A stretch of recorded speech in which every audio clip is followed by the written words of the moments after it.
जगतगुरु रामभद्राचार्य विश्वविद्यालय को हम लोगों ने राज्य शासन का विश्वविद्यालय बना दिया है। अब वह विश्वविद्यालय यहां पर उन्नयन करेगा, विकास की गति को स्पीड बढ़ाएगा।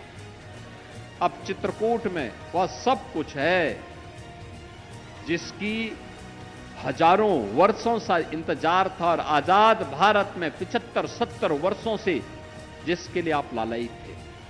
और बहनों और भाइयों, आज उसी के लिए आपको आश्वस्त करने के लिए मैं आपके पास आया हूं। हमें कठिनाई हुई, ये कठिनाई इसलिए हुई जिन क्षेत्रों में डबल इंजन सरकार से जुड़े हुए एमएलए एमपी हैं वहां पे तो कोई दिक्कत नहीं होती, लेकिन जहां पर है नहीं वहां कोई बोलने वाला नहीं है।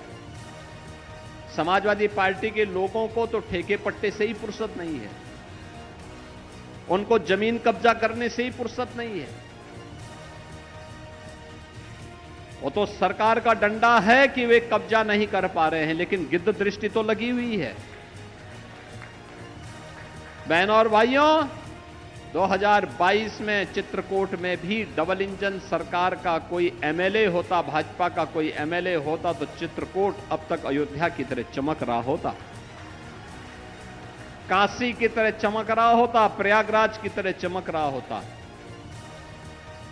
2024 में अगर एमपी भी भारतीय जनता पार्टी का जीता होता तो चित्रकूट पूरा जनपद और पूरा ये संसदीय क्षेत्र भी और तेज गति के साथ आगे बढ़ रहा होता।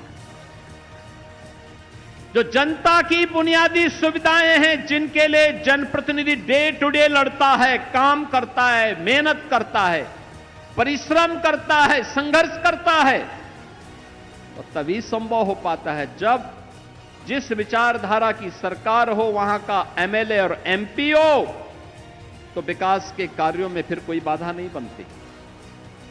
बहनों और भाइयों, यही समस्या थी, यही समस्या है चित्रकूट में।